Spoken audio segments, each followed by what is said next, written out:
이승훈의 이슈앤피플 이어가겠습니다. 뜨거운 정치 현안 청년 정치인의 눈으로 풀어보는 상암동 한시 청년들 시간입니다.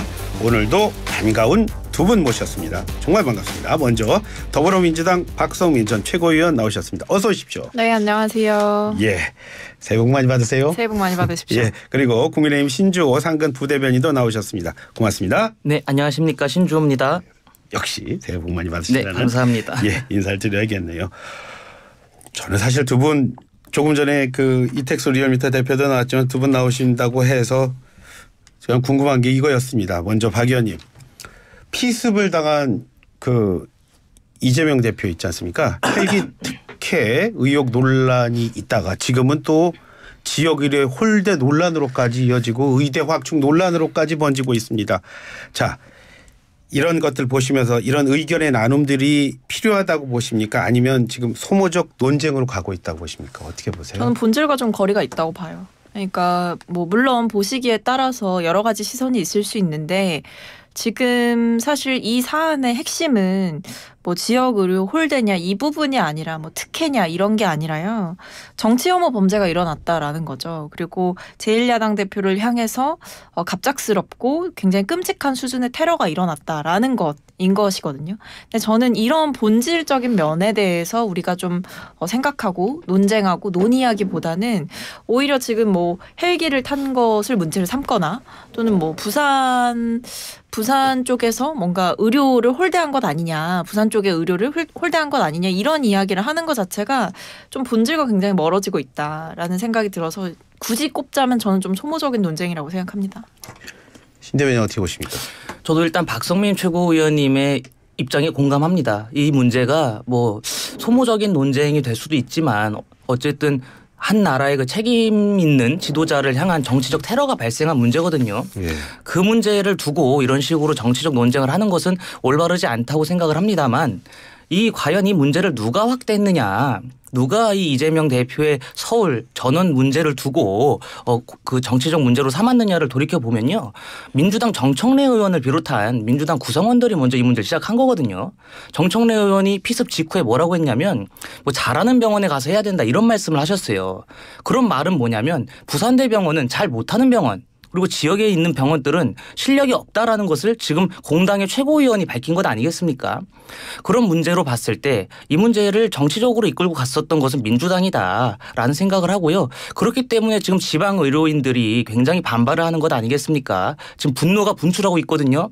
근데 그런 상황에서 서은숙 최고위원 같은 분들은 지방의료의 현실을 외면했었던 그 문제를 삼았던 그 의사분들의 목소리를 두고 정치적인 목소리를 내지 말라고 비판을 했습니다. 그런 것으로 미루어 봤을 때 이 문제를 정치화했었던 것은 민주당이지만 제 개인적인 생각으로는 이 정치적 테러를 두고 이렇게까지 논쟁을 해야 되나라는 생각은 갖고 있습니다. 그렇게 끝나시네. 반론 드릴까요 말까요? 근데 저는 뭐 굳이 꼽자면요. 그 민주당이 뭐 이 논쟁을 키웠다고 저는 생각하지 않고요. 그러니까 일부 최고위원들의 발언이 좀 아쉬운 답변들이 있었던 건 사실이지만은 어쨌든 급박한 상황 속에서 기자들의 질문에 대답하다 보니까 나왔던 일종의 좀 해프닝이었다라고 보고 민주당이 무슨 이유로 뭐 부산의 의료나 지방 의료를 폄훼하겠습니까? 저희는 그럴 의도는 전혀 없었다라고 보고 있고요.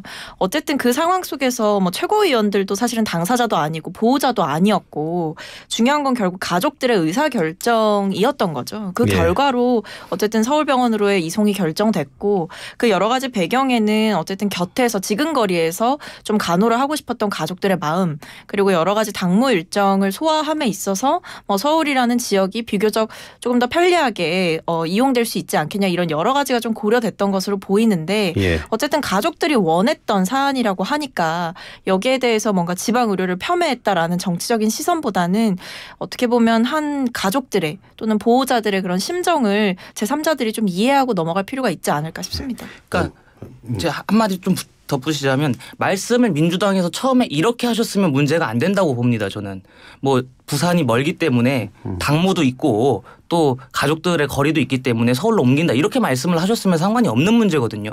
그런 면에서 조금 민주당의 정무적 판단이 아쉬운 부분이 있습니다.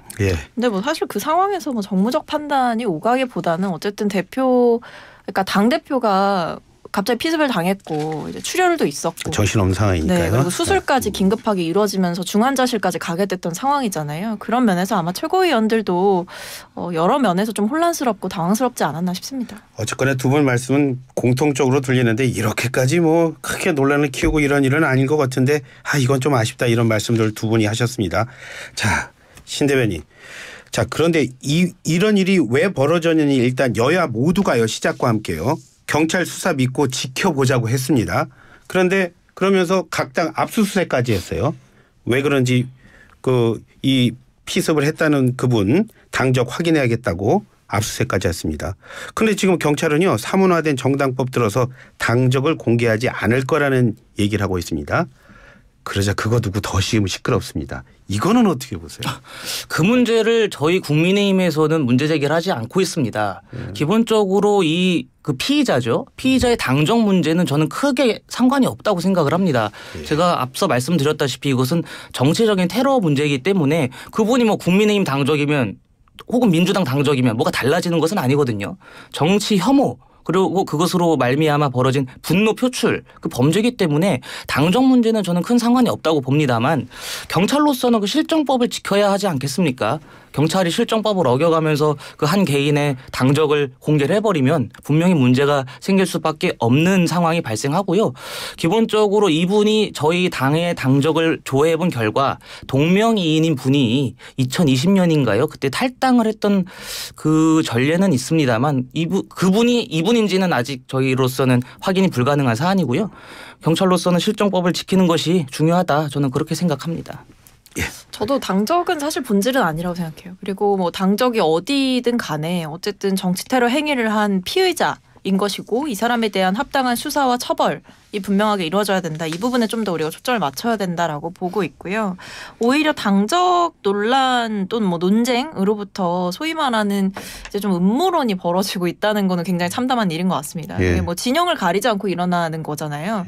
사실 저도 굉장히 경악했던 게 이제 일종의 뭐 강성 보수 층에서는 또 이 대표의 이런 테러를 당한 이 사안 자체가 조작된 것이다. 이런 이야기가 있었고 뭐 민주당 측에서 일종의 좀 강성의 움직임을 보이는 분들은 뭐 국민의힘이 배후에 있다. 이렇게 주장하는 분들도 있었기 때문에 사실은 양극단의 진영 논리, 정치 논리 같은 대립 구도가 너무나 강화되면서 본질보다는 이런 음모론, 배후설 이런 것들에 지나치게 좀 집중하게 되는 오히려 부작용이 좀 많은 상황이 아닌가 싶어서 저는 이 부분에 대해서도 추가적인 논쟁이 있을 필요는 없는 것 같다. 지금은 어쨌든 이 대표의 빠른 회복을 기원하는 거 이게 가장 중요하지 않을까 싶은데요.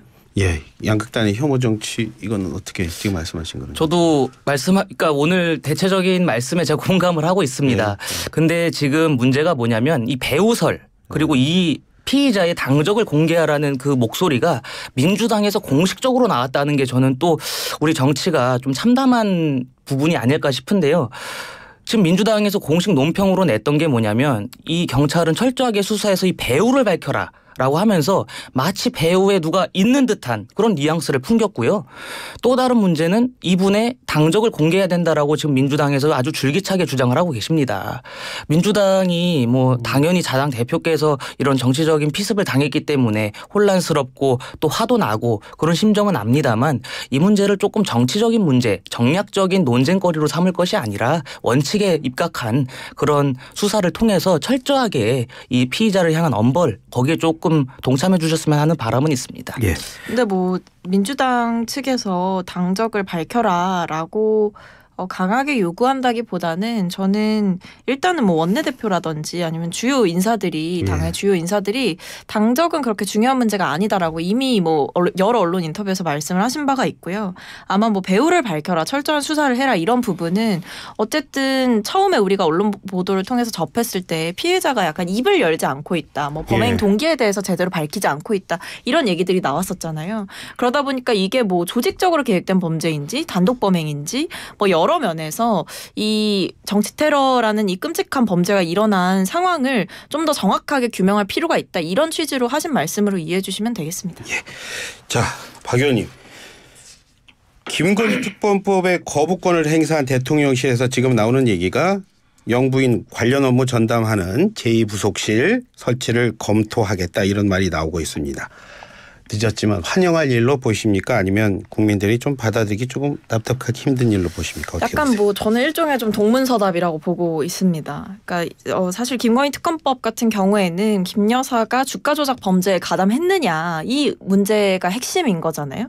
근데 이런 부분에 있어서 철저하게 좀 수사를 받아라라는 게 요지인 것인데 뭐 영부인의 공적 보좌 체계를 만드는 그런 것들을 구축하는 제2부속실을 추진하겠다라는 거는 이 영부인의 여러 가지 뭐 범죄 혐의 연루 여부에 대한 뭐 명백한 규명과는 좀 거리가 있는 내용이고요.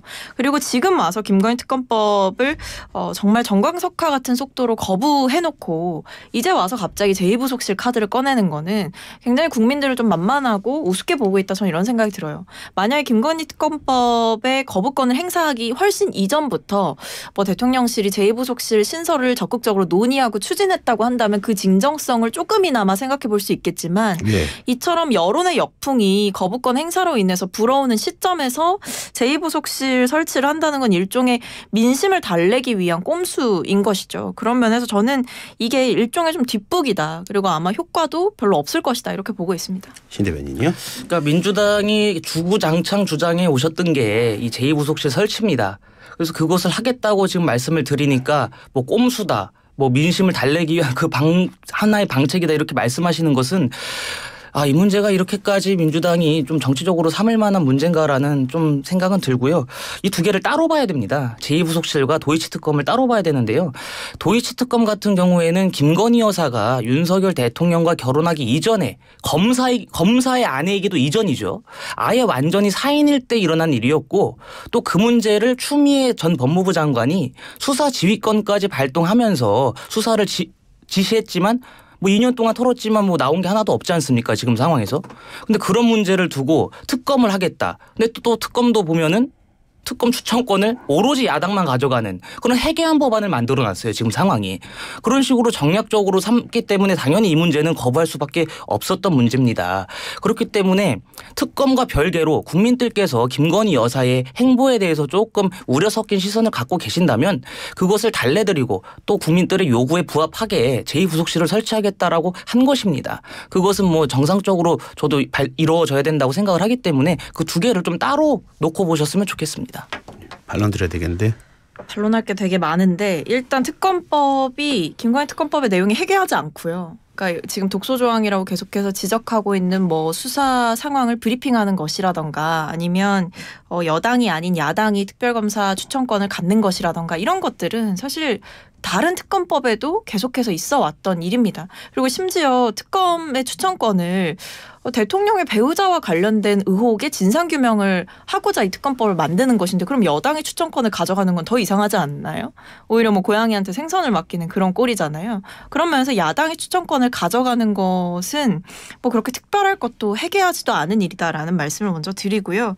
계속해서 사인일 때 일어난 일이다라는 점을 강조를 하시는데 저는 그럼 이렇게 반론하고 싶어요. 사인일 때 일어난 일에 대해서 그럼 대통령은 왜 거부권까지 쓰고 집권 여당이 나서서 영부인이 사인일 때 있었던 일을 왜 이렇게까지 방어합니까? 그렇게 치면 사인일 때 일어난 일이니까 그냥 알아서 대응하시라라고 방치를 하던가 아니면 검찰의 수사가 제대로 이뤄지지 않고 있는 점을 비판을 하시던가 아니면 지금까지 진상규명이 제대로 되지 않아서 선거의 역풍을 맞을 수도 있으니 좋다 특검하자 특검을 거부하는 자가 범인이라고 대선 동안 그렇게 외치시던 국민의힘이 왜 이제 와서는 거부권을 행사하시고 대통령의 배우자와 관련된 의혹을 어떤 방식으로든 좀 최대한 축소시키기 위해 모두가 나서서 노력하고 있는지 저는 이 부분이 참 의문입니다. 왜 그러셨나요? 그러니까 일단 특검은 검찰의 수사가 미비할 때 해야 되는 겁니다. 지금 미비하죠. 근데 문재인 정권에서 추미애 전 불기소 장관이 처분을 안 하셨잖아요. 들어보세요. 좀 말 좀 끊지 마시고. 추미애 전 장관이 수사 지휘권까지 발동해서 2년 동안 탈탈 턴 사건을 검찰의 수사가 미비하다라고 할 수 있습니까? 전혀 없어요. 그리고 두 번째로 그동안에 수사 상황 브리핑 그리고 특검 추천권에 야당만이 가져간 전례가 많다라고 하셨는데 한 번 있습니다. 한 번. 최순실 특검. 근데 그때는 당시 새누리당이 일방적으로 특검 추천권을 포기한 것이고요. 수사 상황 브리핑 그 문제도 여야가 합의해서 한 겁니다. 이 특검이라는 것은 국회에서 여야 간의 합의로 통과되는 게 그동안의 관리였습니다. 단 한 번도 야당이 독주로 해서 특검 추천권을 일방적으로 가져간 전례가 없습니다. 그리고 자꾸 이 문제를 왜 이 사인일 때 벌어져서 뭐 권력형 범죄 이런 식으로 엮지 말라고 하시는 거는 그렇다면 제가 하나 여쭤보겠습니다. 김정숙 여사 지금 검찰에 고발됐습니다. 뭐 국고 손실, 직권남용.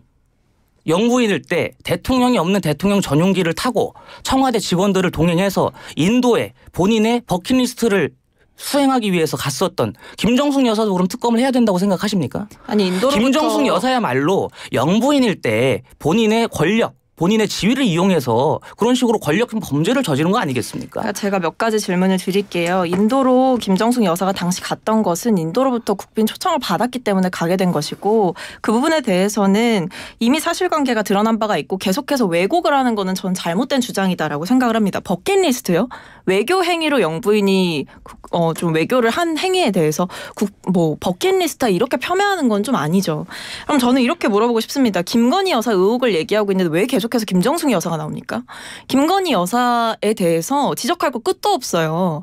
대통령 전용기에다가 민간인 태운 거 그거 어떻게 하실 겁니까? 뭐 인사비서관의 부인이었던가요? 그 민간인을 어떤 역할을 하는지도 불분명한 사람을 사인을 대통령 전용기에 태워서 같이 외국에 나갔다 온 거 이런 거야말로 문제인 거 아닌가요? 그러니까 그때부터도 제2부속실 설치가 필요하다. 영부인이 대통령의 권력을 계속해서 나눠 쓰고 있는데 이 부분에 대해서 투명하지 않게 관리되고 있다. 이런 점은 계속 지적이 되어 왔습니다. 그리고 저는 뭐 이 특검과 관련해서요. 사실 뭐 이게 총선을 앞두고 만들어지는 뭔가 정치적인 굉장히 악법같이 이제 말씀을 하시는데 아니 국민의힘이 그동안 대화에 임하고 협상에 임하고 처리에 임했다고 한다면 이거 봄에 처리됐으면 여름에 진즉 결과 나왔을 일이에요. 그런 점에서 저는 이 김건희 여사와 관련해서 무조건적으로 과민 반응하면서 지나치게 옹호하는 거 이거 국민의힘이 더 안 좋다 이렇게 말씀드리고 싶습니다. 예, 말로. 맞는 말씀이세요. 뭐 김건희 여사의 그런 미비한 모습이 있기 때문에 저희가 제2부속실을 설치하겠다라고 지금 말씀을 드렸던 것이고요. 그리고 하나 말씀을 드리자면 김정숙 여사가 당시 인도에 국빈 초청이 있었다라고 주장을 하셨는데 당시 인도가 국빈 초청을 요청한 적이 없다라고 이미 문재인 정권의 외교부에서 밝혔고요. 그다음에 작년에 국정감사에서도 드러난 사실입니다. 그런 것으로 말미암았을 때 김정숙 여사는 오히려 그분이야말로 영부인일 때 자신의 직권을 이용한 범죄라고 제가 말씀을 드리는 겁니다. 그리고 또 이 특검법이 얼마나 해괴한 거냐고 제가 하나를 더 말씀드리면 그 특검법이 처리되기 직전에 민주당에서 조항을 바꿨습니다. 윤석열 대통령이 탈당을 해도 대통령이 몸담았었던 정당은 야당으로 인정하지 않겠다라고 그 특검을 직전에 바꿨거든요. 그러한 꼼수 입법이 어디 있습니까? 이것을 총선까지 활용하겠다라는 그 민주당의 정략적 시도입니다. 이것은. 그러니까 1심 판결이 나왔잖아요. 주가 조작 범죄와 관련해서. 근데 그 부분에 대해서 내용을 자세히 보게 되면 계좌 5개 중에 3개가 이제 김건희 여사의 계좌였고 심지어는 김건희 여사의 모친이신 어떻게 보면 대통령의 장모죠. 대통령의 장모의 계좌까지도 주가 조작 선수가 바뀌었는데 연속적으로 활용된 계좌는 그 둘의 계좌가 유일했다라고 판결문에 적시가 되어 있습니다. 그렇다면 국민의힘은 무슨 근거로 김 여사가 주가 조작 범죄에 아무 사실도 모르고 그냥 계좌만 억울하게 활용당한 것이다라고 어떻게 확신을 하십니까? 그러니까 검찰이 만약에 억울하게 김 여사는 그냥 범죄에 어떻게 보면 악용당한 거다. 계좌를 악용당한 거다라고 수사 결과가 나왔다고 한다면 불기소 처분을 했어야 되는 거죠. 근데 지금 아무것도 못하고 있잖아요.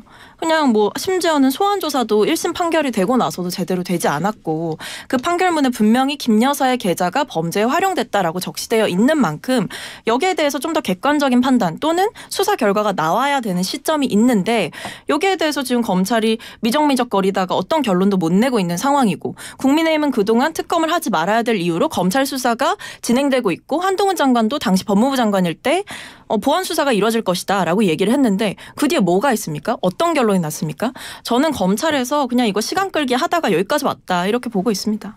일단 제가 2가지를 반론드리고 싶은데요. 그 법원의 판결문을 자세하게 더 읽어보시면 계좌의 주인은 김건희 여사가 맞지만 그 김건희 여사가 계좌를 자신이 이용해서 본인이 직접 주가 조작에 가담한 정황은 확실하게 인정되지 않는다라고 밝혔습니다. 법원에서. 그러니까 김건희 여사가 주가 조작에 가담했는지 안 했는지는 불명확하다라고 이미 1심 판결에서 밝힌 것이거든요. 그리고 2번째. 검찰에서 질질 끈다라고 말씀하셨는데 그 문재인 정권 검찰에서부터 질질 끈 거 아닙니까? 문재인 정권의 검찰에서부터 2년 동안 탈탈 털었지만 그 어떠한 혐의 하나 발견하지 못해서 수사 종결을 하지 못한 상황입니다. 근데 그것을 만약에 윤석열 정권이 들어서고 윤석열 정권의 검찰에서 그것을 만약에 수사 종결을 한다고 생각해 보십시오. 민주당에서 또 얼마나 공격할 것이고 또 국민들은 얼마나 의구심을 가지시겠습니까?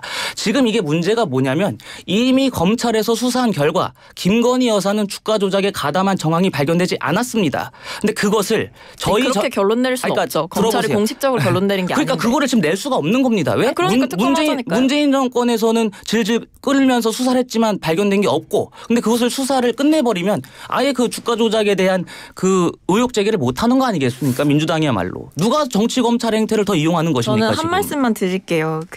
한 말씀. 김 여사와 관련돼서 이 주가 조작 범죄를 수사할 때 검찰이 비공개로 소환 조사를 요청을 했습니다. 근데 그때 김건희 여사가 불출석했어요. 왜? 대선을 이유로. 그 기사도 났습니다. 찾아보시면 나와요. 그러니까 그런 면에서 이게 문재인 정부의 검찰이 질질 끌었다? 저는 그렇게 보지 않습니다. 시각의 차이니까요, 그것은. 그러면은 제가 이제 두 분을 향해서 이제 질문을 하나씩 드리겠습니다. 박 의원님, 문재인 전 대통령이요, DJ의 윤 의원은 단합과 통합이라는 말을 했거든요. 그러니까 거기에 대해서 이른바 친명계는 이거 신당 창당 반대한다고 말씀하신 거다, 그런 말 했고요. 거기에 대해서 이낙연 전 대표는 국민에게 새로운 선택지를 주는 거라고 말을 한 거다, 이렇게 완전히 반대 해석을 했습니다. 박 의원님 어떻게 보세요? 근데 저는 굳이 꼽자면 야권 통합에 좀 더 방점이 찍혀 있었다라고 봐요. 예. 그러니까 신당 창당 움직임에 대해서 특히 이낙연 신당에 대해서는 저는 굉장히 아쉬운 마음을 많이 가지고 있습니다. 총선 앞두고 이렇게 민주진영에서 분열되는 거 좋지 않습니다. 그러니까 단합하고 단결해도 이제 압도적 승리를 이룰 수 있을까라는 고민이 드는 시점이라는 게 선거인 거잖아요. 근데 이 상황에서 신당을 만들어서 세력이 분리되고 내부적인 갈등이 생겨난다? 이게 그렇게 좋은 시그널이 아니기 때문에 저는 야권 통합의 필요성에 굉장히 공감하고요. 그리고 문재인 전 대통령의 그 진짜 뜻은 사실 그 누구도 모르는 거죠. 본인이 직접 입장을 밝히지 않는다면. 근데 그럼에도 저는 야권 통합이라는 단어가 그 행사장에서 나왔다라는 거, 그리고 지금 이 시점에 그 단어가 나왔다라는 거는 굉장히 중요한 시그널이다라고 보고 있습니다. 우리 그러면은 신 대변인에게도 또 질문 드리겠습니다. 두 분의 얘기를 들으면서 그냥 가만히 있어야 되는데 또 이렇게 끊고 질문을 드려야 한다는 점 이해해 주십시오. 신 대변인, 한동훈 비대위원장이 정말 많이 움직이고 있습니다. 김대중 전 대통령 탄생 100주년 행사도 가고요. 자, 그런데 그런 한동훈 위원장의 행보에 대해서 화려한 수식어 뒤에는 남는 게 별로 없다, 그런 지적도 있습니다. 그런 지적에 대해서는 어떻게 보십니까? 화려한 수식어를 일단 내신 적이 없죠. 한동훈 위원장은 대한민국은 하나다, 동서통합을 기치로 해서 국민의힘이 모든 국민에게 사랑받는 정당이 될 수 있게끔 탈바꿈하겠다라는 입장을 밝히셨는데 왜 화려한 수식어가 있다고 비판을 하는지 모르겠습니다. 한동훈 위원장이 지금 얘기를 들어보면은 그 호남 진영을 향한 세세한 정책들이 없다, 이런 말씀을 하시는 것 같은데요.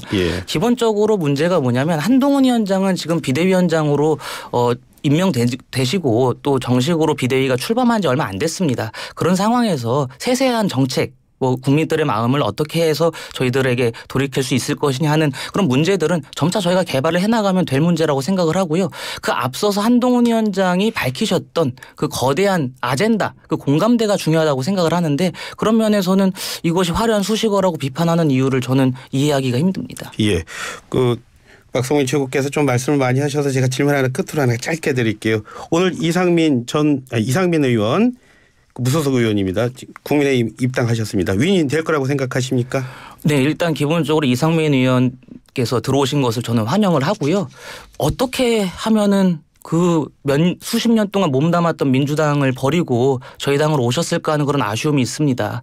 그런 이상민 의원의 쓴소리, 고언을 민주당에서 조금 가슴 깊게 새겨 들었다면은 그러한 일이 발생하지 않았을 텐데 민주당이 하루빨리 이재명 사당화에서 벗어나서 국민을 위한 정당으로 탈바꿈하시기를 간절히 기원합니다. 네, 오늘 두 분 말씀은 여기서 줄여야 하겠습니다. 오늘도 두 분 말씀 고맙습니다. 잘 들었습니다. 감사합니다. 감사합니다. 네, 지금까지 신주호 국민의힘 부대변인 그리고 박성민 더불어민주당 전 최고위원과 함께했습니다.